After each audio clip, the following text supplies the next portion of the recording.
Estoy en comunicación con el ex vicepresidente del Perú y ex congresista David Weissman. Don David, un gusto saludarlo. Gracias. De igual manera, el gusto es mío poderte escuchar después de mucho tiempo. Se lo ve muy bien con sus jóvenes 87 años. ¿A qué se debe? Me faltan 3 semanas para cumplir 88. Pero está muy jovial, muy bien de ánimo. Tiene, tiene que ser hasta los 120. De 121 ya no, ya. ¿Cómo ve la situación del Perú? Porque uno siempre piensa que el Perú va a estar mejor y lamentablemente las últimas décadas cada vez está peor. Es correcto, es correcto. Cada vez peor. En lugar de dar un paso adelante, cada vez es un paso atrás. ¿Cómo se soluciona esta crisis?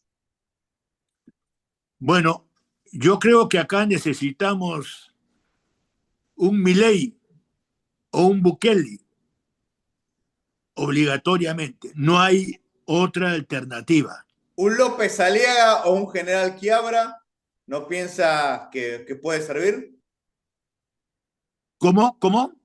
¿Un candidato como Rafael López Aliaga o como el General Quiabra puede servir en esta situación?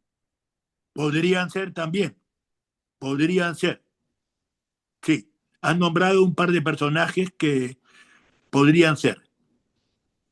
Usted lo conoció a Roberto porque él fue viceministro, fue ministro de Defensa cuando usted era vicepresidente. ¿Qué nos puede decir de las Claro, condiciones de este héroe del CENEPA?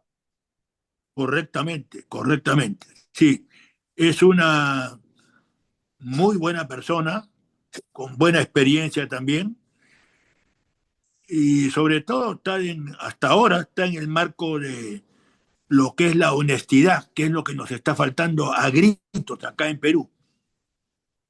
Y la situación del alcalde de Lima, ¿cómo ve su postulación a presidente? Porque hasta ahora ningún candidato que haya sido alcalde de Lima llegó a la presidencia, por lo menos en las últimas décadas. Sí, mira, me parece una alternativa bien interesante y positiva, me parece.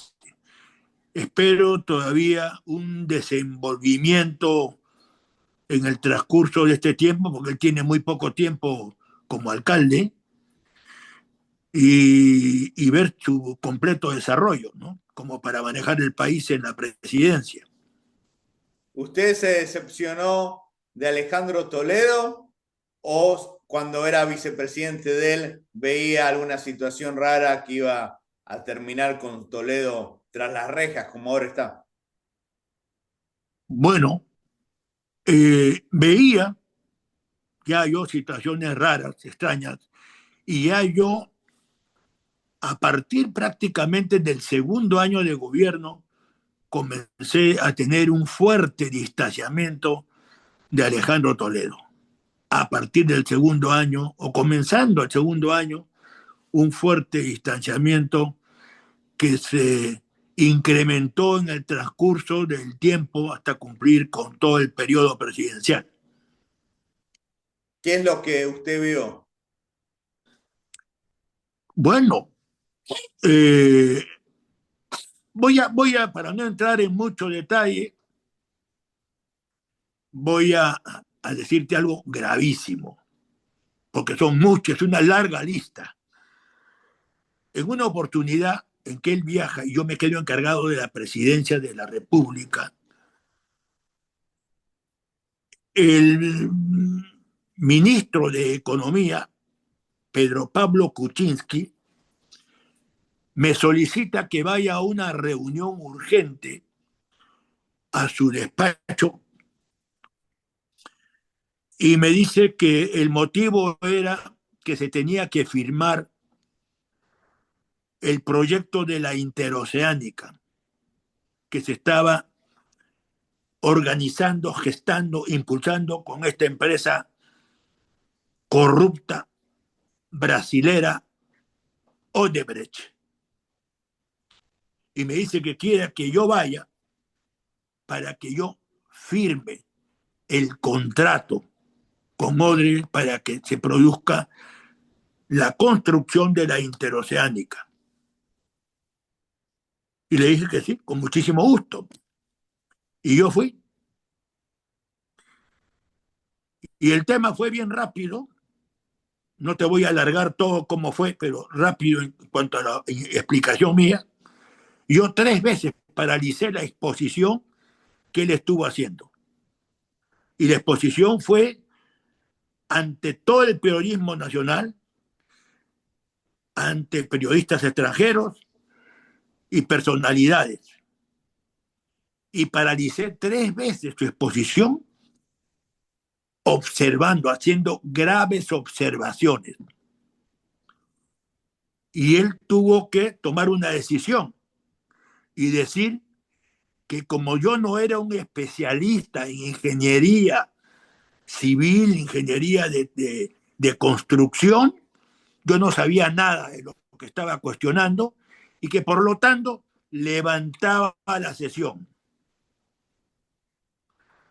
Y esperó que regrese el señor presidente Alejandro Toledo y firmó este documento nefasto para el Perú de Odebrecht, que el mundo entero sabe que es una de las empresas más corruptas de los últimos años en el mundo entero, comenzando toda la corrupción desde Estados Unidos. Y por eso tienes el final de un expresidente, penosamente, en la cárcel. Pero a esto le puedo sumar no sé cuántos actos irregulares que yo estuve viendo y corrigiéndolo públicamente, sin conocer la interioridad de otros actos más graves, que eso sí ya yo no podía saber porque los hacía muy ocultamente, pero al final, hoy en día se está sabiendo en todas las cosas corruptas en las que estuvo comprometido. ¿Qué opina usted como judío de lo que dijo Toledo, que parte del dinero mal habido lo recibió la suegra como indemnización por el holocausto, banalizando esta situación histórica? ¿Qué opina al respecto? Bueno, es un tema bien doloroso para mí, no solo como judío, sino como persona, porque hay que ser bien malo, un ser bien malo para involucrar en una forma tan grave a una persona anciana con mentiras, involucrarla en este tipo de delitos con mentiras, porque justamente yo fui el que le descubrí todas las mentiras que él comentó respecto a cómo recibieron la plata, cómo le vino la plata a la señora, a la Eva, señora, sí,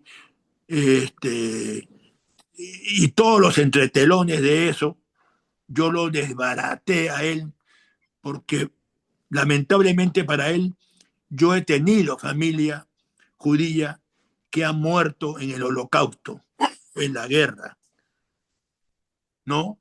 Entonces conozco bien, a profundidad, toda la parte política y, y económica y de guerra que se suscitó en aquellos nefastos años, ¿no? Y ahí tienes pues los resultados, ¿cuál fue ¿no? la Se me sensación que persiguió tuvo, también a mí, sí, de la señora Elian Karp, de la esposa de Toledo, o ex esposa, no sé actualmente? ex esposa, sí.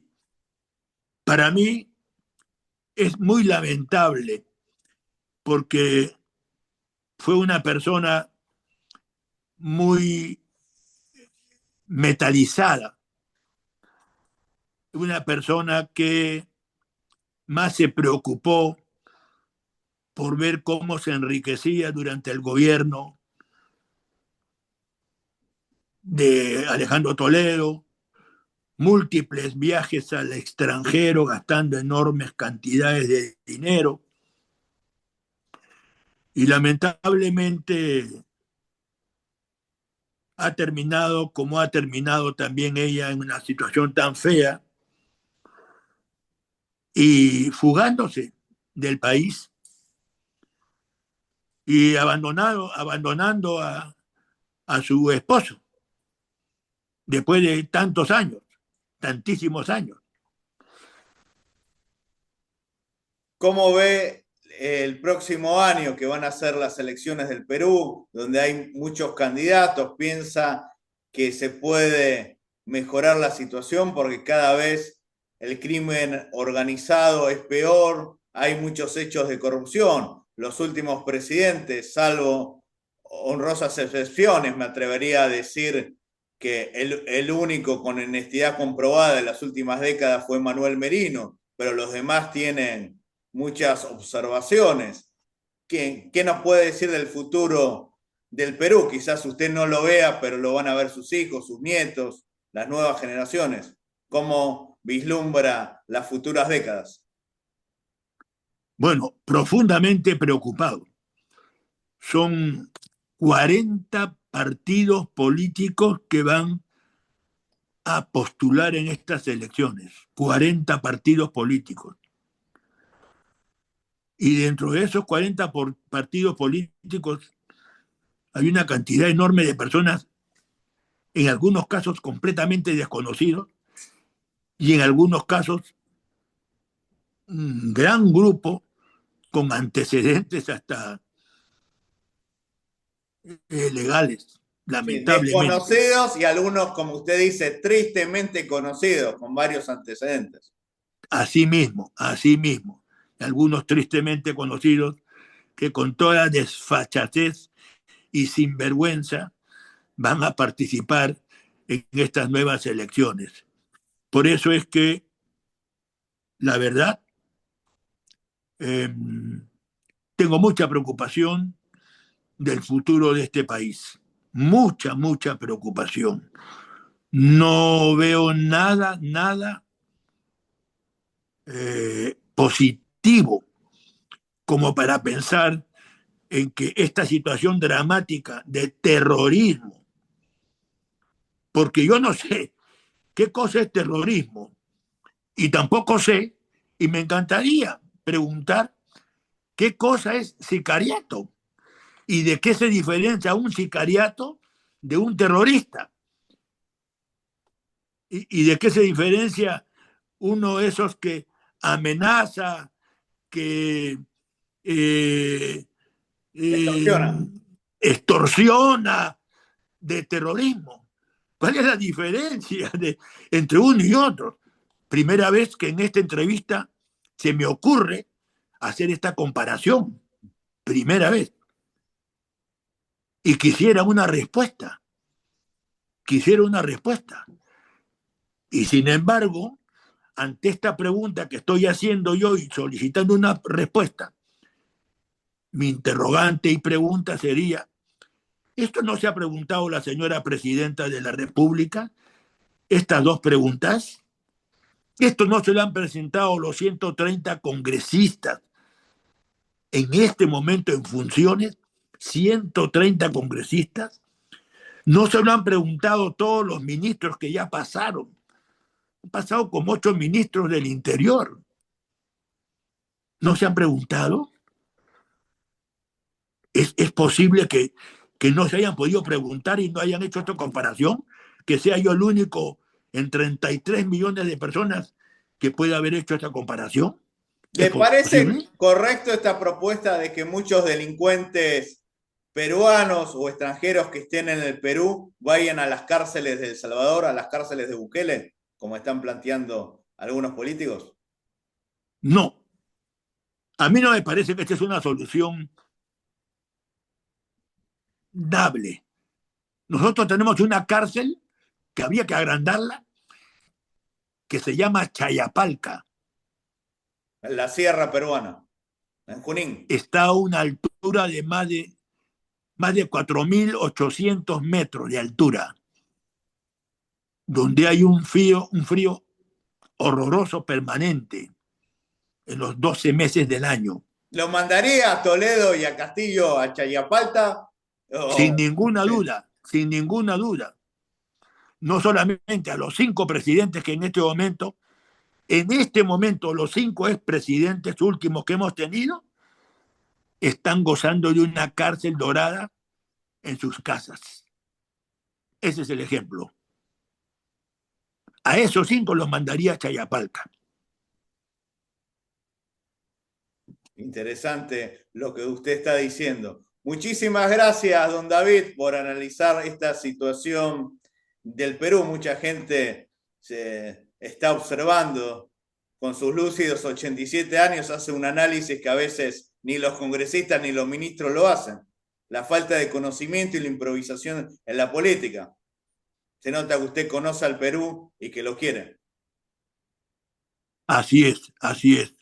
Ha sido un gran gusto, la verdad, después de bastante tiempo, poderte escuchar y agradecerte por la llamada para esta entrevista. Muchísimas gracias. Que viva el Perú. Para más entrevistas, por favor, suscríbanse a mi canal de YouTube.